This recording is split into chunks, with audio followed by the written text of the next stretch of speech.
Kita bantukan Global Believer Church program chungau me chin worship service da thong chabe phuangin nan ke som bantukin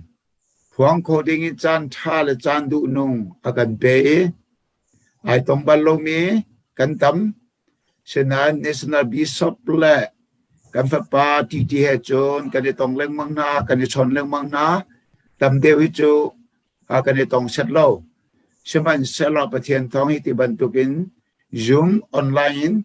Pathian Yaktina chan tha Pathian akan pe cham hai sebi kan Pathian min cham ko se Amen. le aga som tu the national bishop le Rev.Dr.Abraham ti za upat ngai mi pastor Ngun uk chung zonga lumlop nak tam pi kan e ti kha ban lang ter kadu le tu national bishop he fa panga kan le atan vaseling te se kale mi kan rak itong le khali ke fa panga kan e se le atu chimban to kan ke he chat lai tlang kan ti lai ju than tlang chok chu ka se ka chua na ke sai ka se ma tu van chim da ning la kum thum ka sen ma tu rama ka u me tang nga tang rup tang sri ka phala ma ka kai tang re tang go tang ra kha sui bu ka kai tang le khat sai pi le ko le kha pi mana pum kha tiang ka kai chu pin khi cho nai ngan ji ma je ma ti ke ka sikwan sa ve le ko huam ti lo le ka kai ti lo khate khan ma tu pi ka kia than le Pathian hai kan ton hi thong ka cha kwa song se le pali me ne le kwa hin se zat pi zana kan nunaya kan kaltak me Dr. Kwang noni pasal evangelist be phundum arat tuma karin than manu kan anda akal kan atui kan chimme evangelist rol ukimatu piarak phan la tlang khatjong kan se peng khatjong kan sitika thathum chung ke ma he room pakara kan iti chen ama chom piak na tanga kan ko me chutika Pathian ni thong thbia ka athu akam ya kha ka ban thek tika Pathian ni akau chol la chi chun maturama phung ka chim chol kan ti lai chu le hol he phun ru krong in thong thbia chu ka chim ko as ro ai te din chu phun riat phun ra rong ka chiam asena in hol ka chiam tak tak mi om lo chu cha chin ke ma ko hol hi chu katya lan khin ri lo mi lam ding bo kel koi sina khwa cha phan kho ve mi lam ban tu ka sila chu cha matu hal ko hol in ka ban chim lai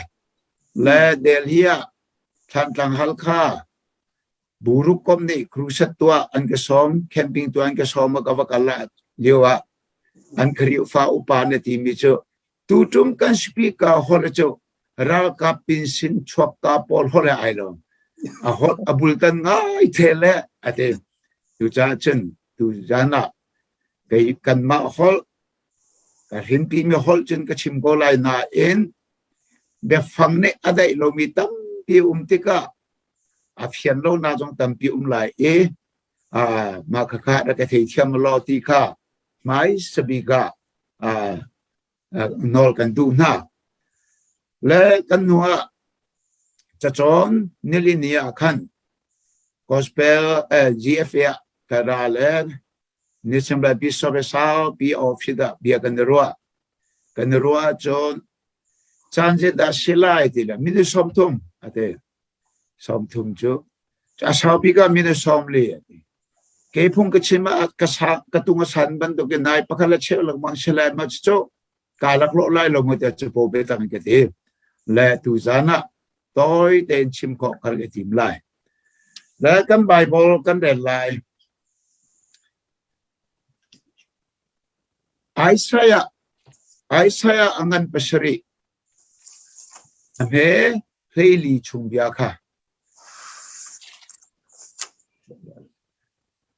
chucha Jehovah rim ne mel chun na at bek na lai zo meno งากดูเที่ยงในฟ้าอปอยลายอีอามินะอิมมานูเอลอันสักลาย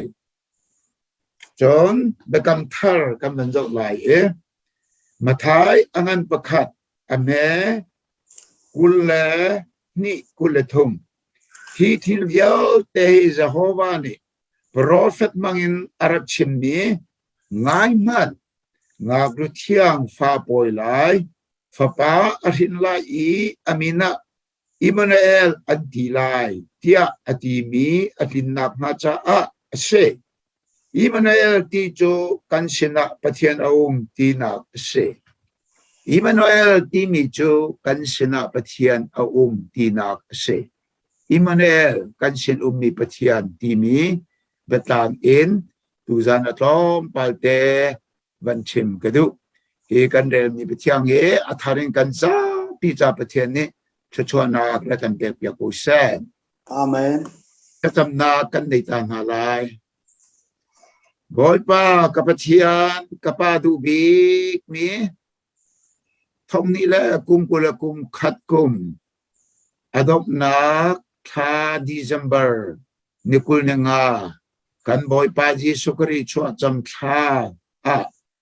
ฮิตบันตุกิน Global Believer Church Program ตั้ง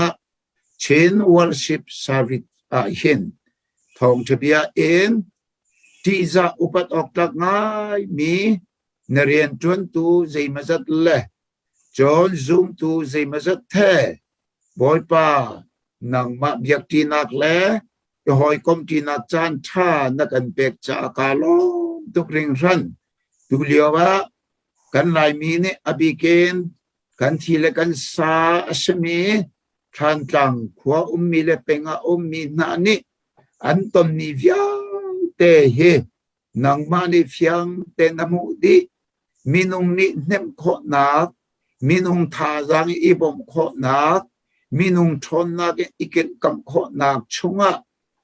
ตีเรามีอันเชเฮียหินนังมาประคัดลองฮีกันจ่าซงอันจ่าซงชาเราเลยทีเลนทินลงเลยนตักสเลยทีเลนเสะจนเลยทีลีจงเสะบอมชันเขาตูจูนังมาประคัดลองนั่นเสะจูจ้าอตูอีพวนเลทานอมดิ่งมีนบียาหินอ่างไอตูเวียเตนาเสะอาวุนไงทันดิ่งมีเวียเตนาจงเสะอัฐารินทาจังทารนเปกนานักนาดิ่งจ้าไงเชื่อมีลุงหลบนาลุงดงมีนังมาอัฐาริน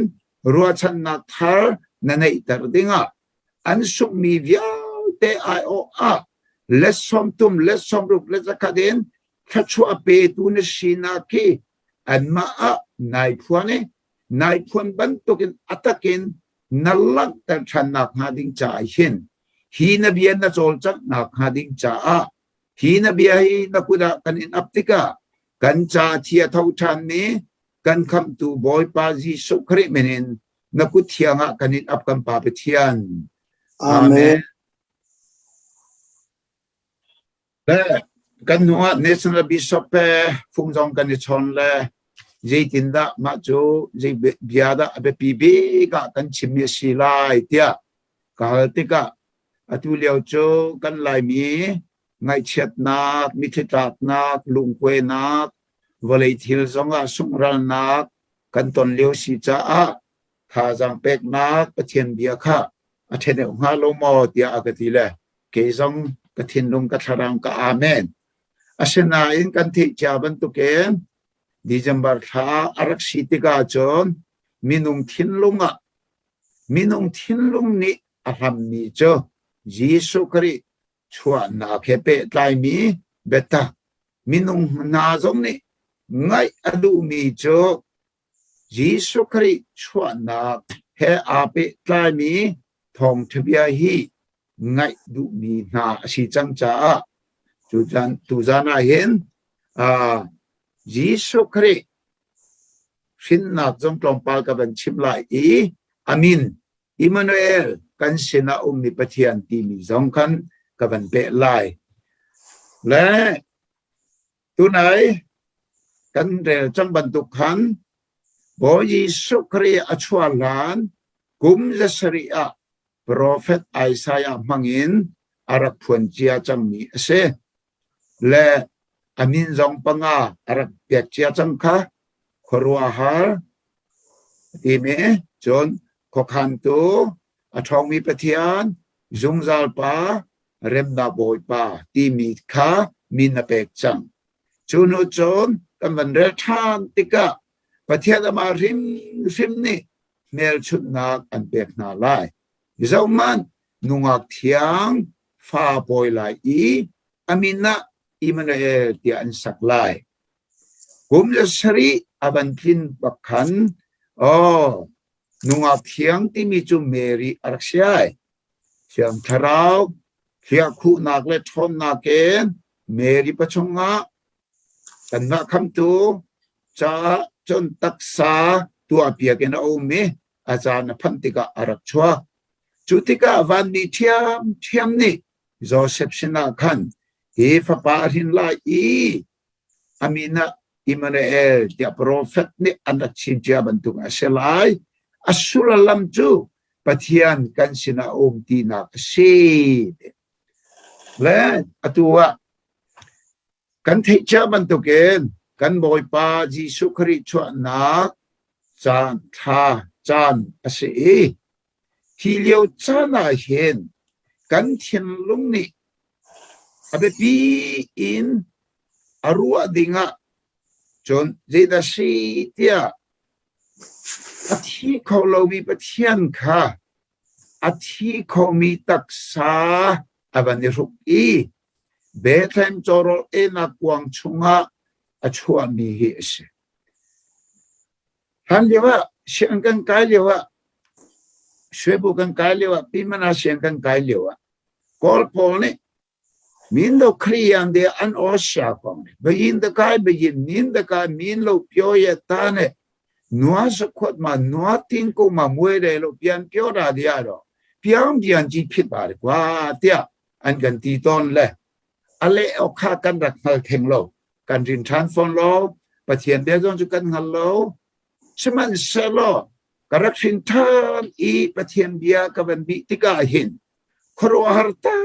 tak chu ase Dicha tia choro ina kwang chunga achua amui ya dong cho de kau ju phachang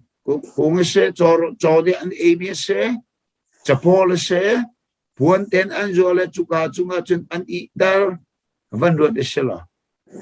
don anula pa kan ti ko lai cho anu Mary dong cho khotenu te misi fa ka se apa Joseph dong cho letama cho se ban ro de sela khat lei kap chon that chet ok ngai te si seman sela khat lei kapin kan zo tika chorol ena kwang chunga puan te zolin I ter ko na man sela a hoda si zeida si ti mi he khoro har thil tam tuk alang mi o zeida kan mo van mi bak arai tu khal pol sena Pathian sun pa na che he abani phuan tika anti an lao ti lao phang lao mi kip cha thong che bia he kara ni na mi vyao te kham tu Messiah chu achok chang now te chu puanin an zual I choro ena konga an thim ko tia aban chima chutika an mu ballo mi ruwa kho lo mi an pulpit chu van ki se khi la ke se ko chua chun van ni re choklo an hung lang Pran sai chúng nông bị cả Pathian chu thang thang ko se adot tuk mi minung pol sena dai nak leng ko se ti mi chorus ha de kha atu la tu an van not an sa tu pina arfi alandonga an mu ballo mi ro har arfi pagan hom chwa mi film le en ni chwa le mi film pathum mirum zongan se siang parhang zongan se ma cho van huai na chorol ina konga janan phantega an khub an ibili an bia chucha chorol ina kwang chunga puan ten tuam in it kaun iter ko naman sela asinak tak abun lang mi kan zau tiga khorwa harta tagasi i Pathian minunga abuni changmi Pathian minung taksa aban rukmi bote in ahong changmi asiti kha mu se le chucha kan ni zong ma kaka minunga ahona changmi Jisu khari kha fiang te in kan mule kan hal kha ahau mi se tu khal pol ni chon van mine achem chola chang ka ten van mine ran sak mi an ngai di nu kan atha tu ka ye anuam tu ka ye an o chu ngai avanuam tu ka ye tia an thu sa so lo zayanti oh atua hin be khama chun kalusla boy pani akan chit mi ka vaja usi tia pakhat le pakhat aniti John arfi zo thiam pozong ni chole mi phim pozong ni khan juda siang parang achok mi chu khoje da ni chole arfi ka kan e ama biak oga kan ratia ante le an mutika chorol ina kwang chunga puan zual mi bote se ko mat se lo Pathian minunga ai chang mi chimi ka an mo Pathian sun pale ngan naka an mutika an khub an ibili an biak chol chucha chen Christmas nia kan lop mi badation boji sukri kan ton tak takhi ahau mi se Jisu Kri ton tak lo in akong lam long kan thei akong lam longa kan lop i akong lam hai phwa mi sak longa kan tha anong sia chun kan cha phachua hi a tuk lai lo thei pi kong ana long atha i a thei atai lo mi ban to ke kan silai chu long sari lo em mi phim pol cho Jerusalem Herod siang parang ina chun an lut ma kong an simtika Herod cho tin pang Jerusalem mi vel ten tin pang di baru cha thiam pol out na baru cha thiam pol ni chen makaten hal ko oh prophet na rakchen Bethlehem kwa chok lai ti se ko he ya mika angan panga me panika an chin a chok lai ti chan hal an ma chu an kal lo chu ban tu ken kan ma zong hi kan si swal lai le chu tika hi nau bote Pathian minunga chang mi bo Yesu Kri a chok mi min tam pi ane ye ke mai karel khol ka to ga chun min zale min somnga Genesis pakatin bakham adok nak tiang an ti se le chu chunga tu zan le ya tu zana chim ka du mi cho Immanuel ti mi Immanuel ngai man nunga thiang ni fa apoi lai fa pa arin lai amina Immanuel anti lai chu cha chen kan kham to bo Yesu Kri i amin pakhat cho Immanuel Pathian kan sina ti mi se le chen Bible chalun kan zau tika hin min anrak pek mi sulam long ten anrak pek mi se Adam jong ni kan kain kha ahin tika mina pek kain tin asulam chu Pathian sinin pa pakhat kamu tina ka se chunu chun Adam ni anupi ka angal than fapa angei i amina set asat jaitin tia kaini athami abel airola Pathian ni chidam akapek than tina ase set timing min sulam te khan rakpek se chon Noah zong kha rest nangam nak dai nak ti ka ase Isaac cho louder ni tar tu animi ti kha ase zakop khachu khoro har mi chut tu mi leng tu ti mi min kha pek ase an min le an sina ke akai ba en rat pek leng mang kha ase chu cha kan Bible la bo Yesu min he asina ke zeida asiti lang tar tu ariani zeida asiti lang tar tu alien ngan na ka zeit tu ki thong lengan da asita lang tar tu in min kapek se senan tu lewe kan min kan ne phwa mi cho min tha pau ye kan ne phwa ase han lewa me mewa tin dan kapek lewa ta jin mu e pi e arak ngai lang mang amin chu ting tong se ting tong na se ting chu chim la thong tal na nei ma ta thong ka nei ba lo kala kha ja sari asala kai ja ba lo ti jan na min chu ting tong se na dong kol rami ruma thop fire ai tel mi pa hi zoom lo tu sina anu pi he tharau le e ka fanu se le fa pa pa ni na ane ke sa mun mang se kan ti nga tharau le e ka pa na si cha fa pa pa ni na ka ne mi min na ka pe piak lai Bible min chu ka du lo ti ya zoom tu sina la Bible min du lo chu kan ma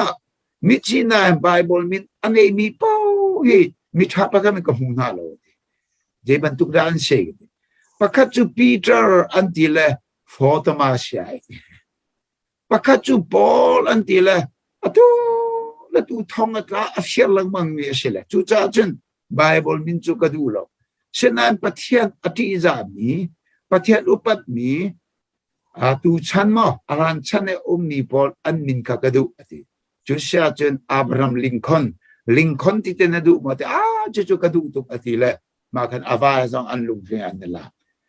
sena in kan ni ne min tha chu kan ni sak ko na in kan si na ke aral chan mi tam tu ko seman salo tu Immanuel ti mi at nunga thiang Mary ne arin mi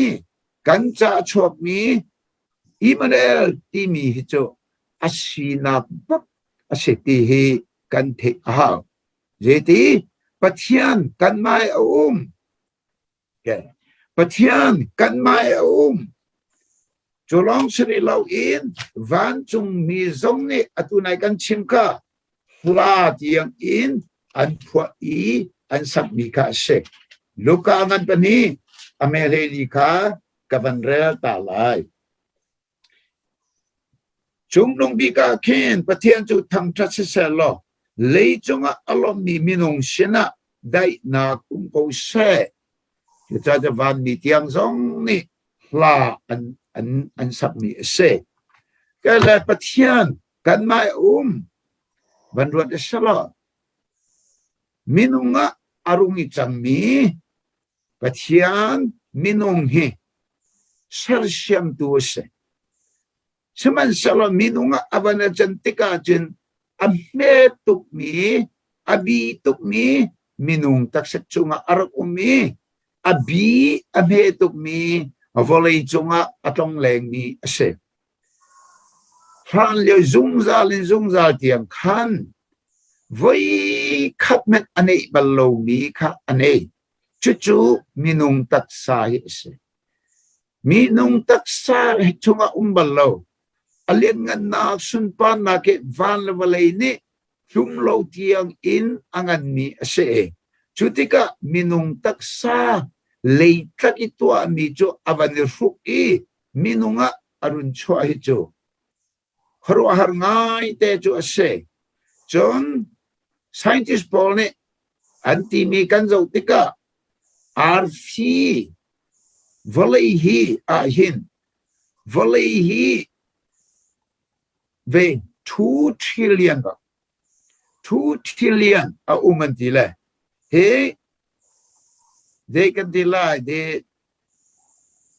ko met ni kan kanan talong no ma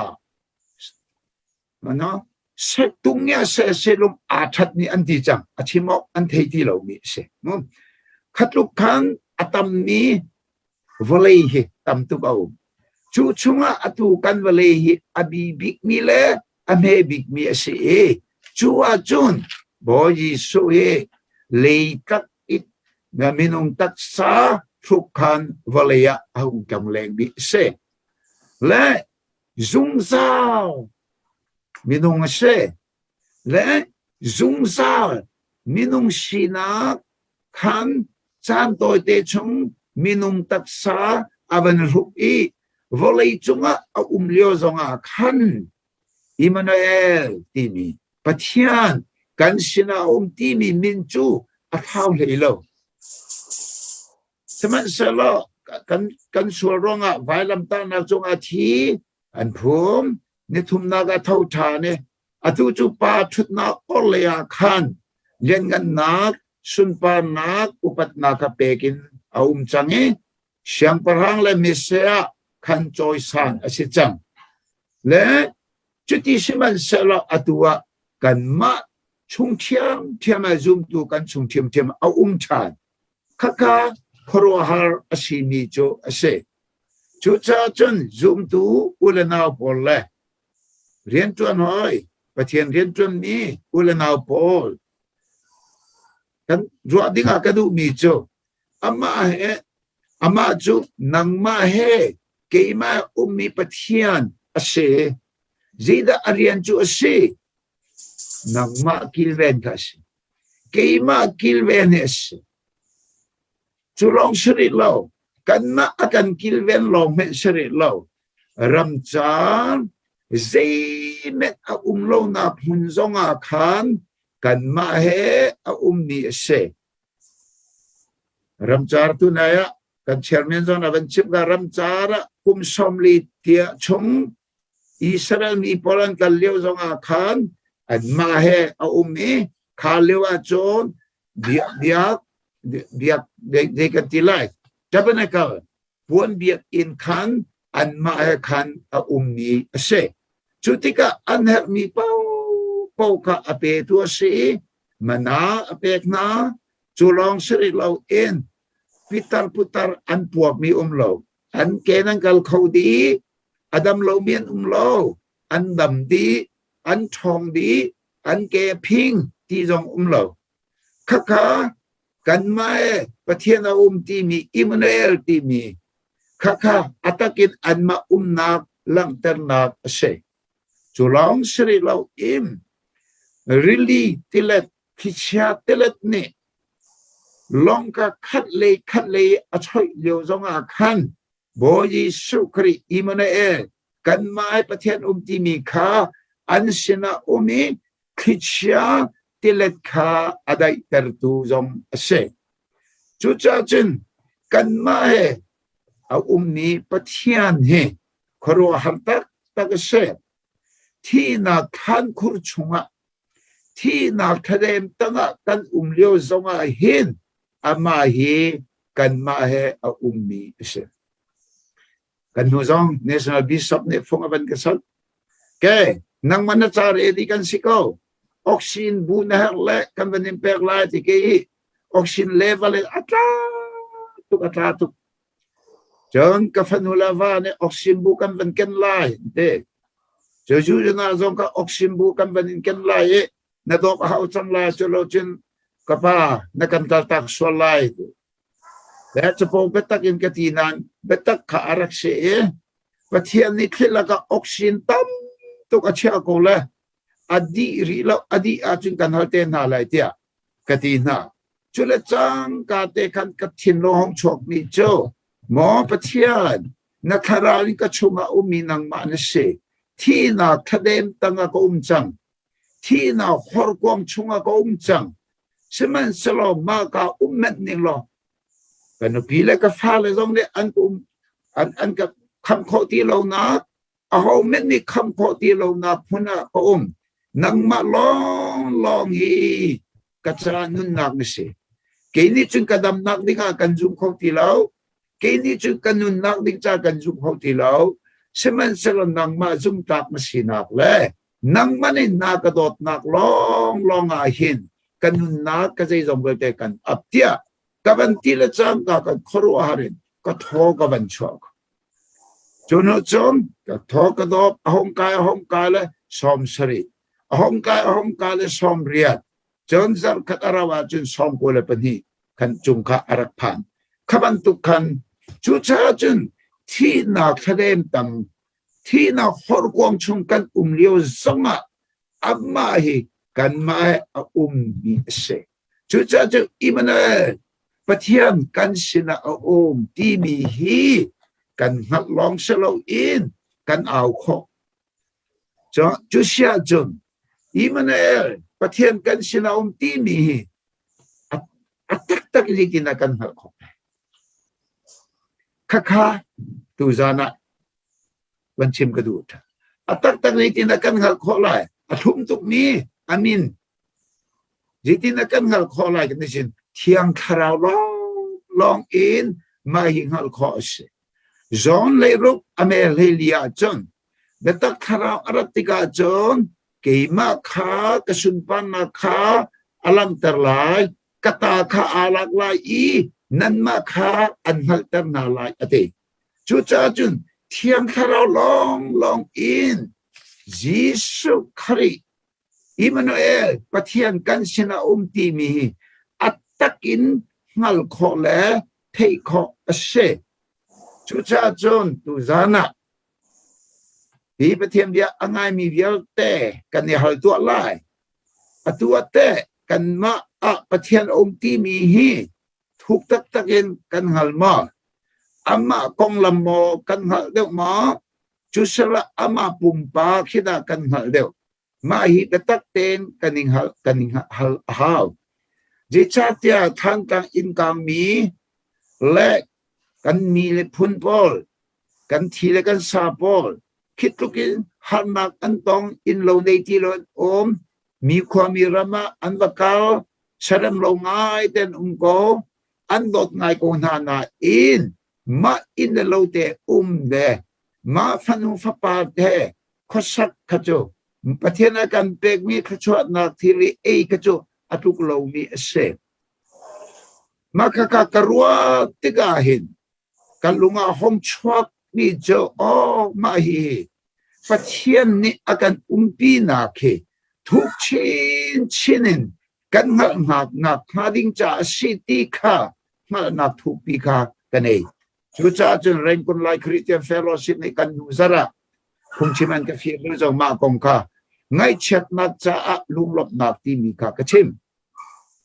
chu cha chun kan sian hau mi jo Immanuel Pathian kan sina ti mi si fa ra the kan innak chung zonga hin thiang kharau thong in Pathian kan sina ti mi atak takin ngal kho hi ase chung Genesis be kham tiang kan re tika Bible lai Pathian be kam ya te hi shui le ngun nage amana sung de mi diamond nugget aman sung de mi checkadi je cha da zan zan tiang Bible na re kho an ka di Pathian thiang tarau cheu chunga chun diamond nugget be kam pakat amana sung de Pakane lung pi tan cho antimi koram pumpuluk acho khong tu lung nagin Bible bekame aman sung de mi si cha ren lo chu da skolo chu cha chun thiang tharau ni kan mit akan autak tika Immanuel Pathian kan sina ti mi kha fia te in ngal kho ka se chu pina kham na chunga kan lu nak zong he thil rang sarau thiang tharau ni Sinai tanga nol dia perha aban kan suai tiga jun nol dia perha abur di tu kan si chasar mi ka si nungka ka selo ti mi hu na ka vande tiga van sang lam se chang chu tiga tu bo Yesu sina akan roi tan chu tiga kal Sinai tang kan kal beri tanga thiang tharana aban kan roi tiga jun kan sul nak ya te Jesu a kenchi sina chasami kan sina zong bo Jesu Kriya kenchi sina kan zot male kan damlo na viol te zong bo Jesu Kriya kenchi sina ka fiang pop in thiang thanan avan kan mat tarai Chúa kan ngal tertiga chun minung ni ngal pi kho lo ni minung hula kai phun kho lo ni chung le lung lop nak nangam nak dai nak zan nak kan chunga khan a long selo in kan tak sa zonga dam nak abune phom I arau tiga chu volei cholawa zongi Pathian amani kan ro mi leng avan kan pe chu cha chung Immanuel Pathian kan sina ti mi he betak tet akan haktar tu hi thiang tharau se chi cha cha ama sin ma hen bom na khalisela chu na gen athuk de mi chu atua kan ngai chet nang vel te ataw dinga kan sum mi vel te chu ale vut sam pe si ko hi bau chan ok tak mi si chung la in le lo zong bau chan ok tak lo kan cha tak zong kan thim na kan thiam na zong bau chan ok tak lo ti mi kan hali kan lung akui mi vel te adam dinga kan ngai chet nak lung lop na ka achan dinga chun kan he kan thu le kan hal ding niao chu chu thiang kharau ni ngal tan nak chung long na se kalati pani ame pakula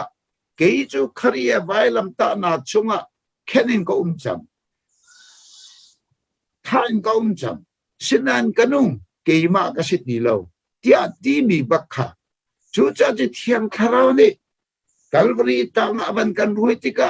step pakhat na ga chun kan cha Jisu athi ti mi ka kan hata step pani na ga chun Jisu thi na ga ka thi cham le atu achun ka chunga Jisu anong Jisu tu hi kanun na ka si Jisu tu hi ka zai zong diao te siti mi ka theory siti lo experiential knowledge atak in nuni vun hal kas chu vun hal tiga chun volei thil poni de te volei le thil hok naga karak ro mi vel te hi Jisu kri kahal tiga chun mun thur mena ancham nom ne men an si chang ti mi ka atak tak le angai ngai se chu cha chung Buzana zoom angai mi kadot mi ko hoi kom den ka fale kanal de po John aban ngai than ding mi ulana via tele kan fale kan tu le vial te na kan su mi ronga hanna phun ki kan tom ni ron kan ngai chet na khi khomi laka zan khomi akhan chung khomi a mei kan van te khomi akaw ban tu akaw di dinga chun Jisu kan nei long azari bo Jisu ka thi chang bo Jisu phumi ko chang ke kan nun na ki khari asi ti mi chunga kan van lu kha hau mi kha ka tik long longa Immanuel Pathian kan sina a sa so long selo akan kilven sa so long selo akan huai sa so long selo arum nak yote akan hop mi se hallelujah chu cha chen arum nak yote akan hop mi se fa pin ruat se fa pi kan ruat na lai ma kha chu te ka mai Pathian kan sina ti mi he kan nun nak araksi kan zai zong yote araksi mai scientist film nak zong in ngal kho lo mi hol kho lo mi Pathian ni amai film nak ama thil di kho nak atwa mi chu se chu cha chen mi vial te cha lung lop nak thong thabia kara ni a David ka chunga Bethlehem mi kham tu Mesia cho chok chang choro ina kwang chunga buante azul I afin se ko seman selo kancha vai lam ta na ka athi nu a ni thum na ka thau tha alana ka jun minung tak san kem ton se atho than ti tharau tak san atho atu achut atharan kan chunga ong ve than Zituk na lung longok se chucha dunia ruat se Immanuel Pathian kan sina ti mi hi betak den kan sian sia chun si pha nak ngan pha nak atong mi viau te kan nuna khoroar lop nak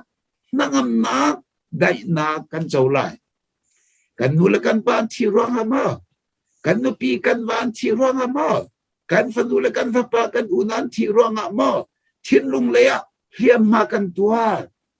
minungi be fangin nem ko sitilo othum jong dem ko sitilo damter ko sitilo kan chung liam ma kan tur mi viau te damter tu si chu ke ka sitilo khari ka chunga ti mi ase Tulong siri lawin kan chunga mi khari Immanuel kan sina timi atakin kay ka sitilo ama siti kan haltika Pathian ni ama adot bantukin adot ni fakan siti ka siyang tengal ka ase kan mani Pathian kan dot baga sitilo in ama ni akan dot na chung kan chutika chun khoi ka muna kan phansonga khoi ka kan umzonga tang ka loin kan umzonga zana mitku tho te I kan I na thiam ka Immanuel Pathian kan sina ti mi kas John tu noa re thei thapa in rian rang kan chun khomen re thei thapa rian chun mi cha songa Immanuel Pathian kan sina ti mi kan ni na das na ni thirit pun mi re thei mi na ka sina ra lo ke mani dit na kan pek na lai ti mi atak tak le angai ngai se ke Pathian rang fa na kum som li la kum riat Pathian ren ka tuan thong che be ka phuang chu te ka si fa nak zonga adok naka sung nak zonga adok naka zot na zonga blood cancer tiang thuaga malaria lung tiang lut in zot naka ata cham mi kes min chat nak zonga athuk tuk me hor kwang ata mi kes seman sela Immanuel Pathian kan sina ti mi bakhe thiang tharane abun ka hal tika chun ngai chen na ka tau ningza na ka tau shifa na ka tau adok na ka cha atui national bishop chimban tu ken kol ramain thong chabia khap na kong ka chimlo na kungtila Renkon University Jushep te na Mandalay University Jushep te na zonga thong chabia karak chimchang shanram kachinram ke chau lai tang zonga hin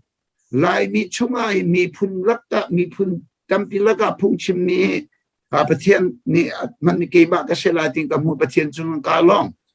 lai tang kun matupi ka phalam hal ka than tang tidim tun sang tiang in minda kampalet palewa tiang in katikan kachinram tu cho Pathian ni budir changlo agati bu kadir ikan member jong tam pi phakan le michina shenrama khin kanei chucha ban chim kadu mi cho Immanuel Pathian kan sina ti mi kan pen ni kan malik na na se thiang kharani mu tar na ka thiang kharani mal tar na kan ha sia chun khro har ara ko lai kan than thang chu vut cha ma chang man se la vut cham cha pang par thi ngai chat ma cha lung lop na chiti zun ngai na kharau cha thang chat na